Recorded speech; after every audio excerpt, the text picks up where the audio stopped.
अस्सलाम वालेकुम दोस्तों, कैसे हो? मुझे उम्मीद है कि आप सब सही हो गए। न्यू अपडेट के साथ आपके सामने फिर हाजिर हो चुके हैं। कुवैत में रहते हैं, कुवैत की खबरों से हमेशा के लिए अपडेट रहना चाहते हैं तो ये वीडियो आप शुरू से लेकर आखिर तक देखते रहिए। इस वीडियो के अंदर मैं आपको काफ़ी ज़्यादा इंपॉर्टेंट जो इन्फॉर्मेशन देने वाला हूँ और आप लोगों को बताने वाला हूँ, और जो है इंडिया के हवाले से भी कुछ खबरें मैं आपको देने वाला हूँ। तो चलिए फिर बिना देरी के वीडियो शुरू करते हैं।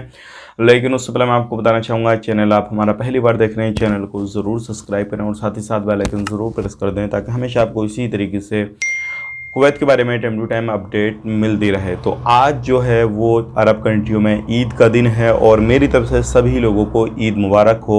और इंडिया, पाकिस्तान वगैरह ये जो कंट्रियां हैं इनमें कल ईद का दिन होगा। तो जो भी है मेरी तरफ से आपको सभी को ईद मुबारक हो जिन लोगों ने ईद मना ली है।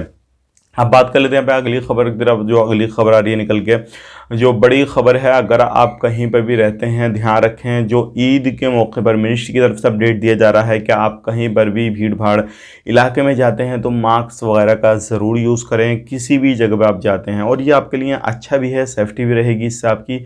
और किसी भी तरीके से जो अभी वायरस चल रहा है, आपको मालूम है ख़त्म तो हुआ नहीं है, चल रहा है, तो उससे आपकी बहुत ज़्यादा सेफ्टी रहेगी। यहाँ पे अगर बात करते हैं, अभी एयरपोर्ट पे यानी कि कुवैत एयरपोर्ट पे काफ़ी ज़्यादा 2-3 सालों के अंदर भीड़ नहीं देखी गई थी, लेकिन अब जितनी भीड़ देखी गई है वो 2 साल से नहीं देखी गई थी। तो ये लोग आने वाले कम हैं, जाने वाले कुवैत से ज़्यादा हैं और ये भीड़ भी काफ़ी ज़्यादा है। बात कर लेते हैं अगली खबर की। तो जो अगली खबर आ रही है निकल के वो आ रही है इंडिया को लेकर। जैसे कि आपको मालूम है इंडिया के अंदर जो माहौल है अभी बहुत ज़्यादा गर्माया हुआ है और हो सकता है इस वक्त जो है ईद के मौके पर कुछ खुदा ना करे कुछ हेजनेस या फिर किसी भी तरीके से कुछ अलग तरीके की अफवाहें लोग फैलाएं या फिर उससे कुछ गलत लोग शिकार हो जाए। तो ऐसी चीज़ों पर बिल्कुल ध्यान ना दें, आराम से अपने ईद मनाएं, चाहे वो कोई भी हो, सही तरीके से अपने ईद मनाएं। बाकी आपको मालूम है माहौल क्या चल रहा है क्या नहीं चल रहा, तो उसको इग्नोर करें और सही तरीके से अपने त्यौहार को मनाएं। अब बात कर लेते हैं भाई सऊदी अरब के बारे में।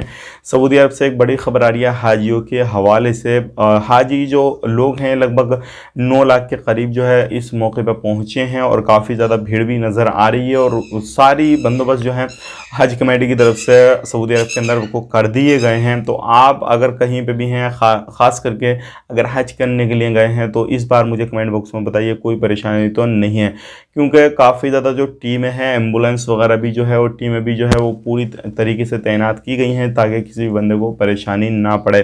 अब बात कर लेते हैं अगली खबर की तरफ। जो अगली खबर आ रही निकल के वो सिविल ID को लेकर आ रही है। अगर आपके पास में सिविल ID नहीं है तो बाहर कम निकलें, बिल्कुल ज़रूरत के मुताबिक निकलें, ज़्यादा ही ज़रूरत है, अदरवाइज़ ज़रूरत नहीं है तो बाहर बिल्कुल नहीं निकलें, नहीं तो आपको परेशानी हो सकती है। तो ये थी आज की कुछ जानकारी जो कि मैंने आप तक शेयर कर दी। वीडियो अच्छा लगा लाइक कर दें, शेयर कर दें। आप अपना ख्याल रखें, अपनी फैमिली और ख्याल रखें। Take care, bye bye.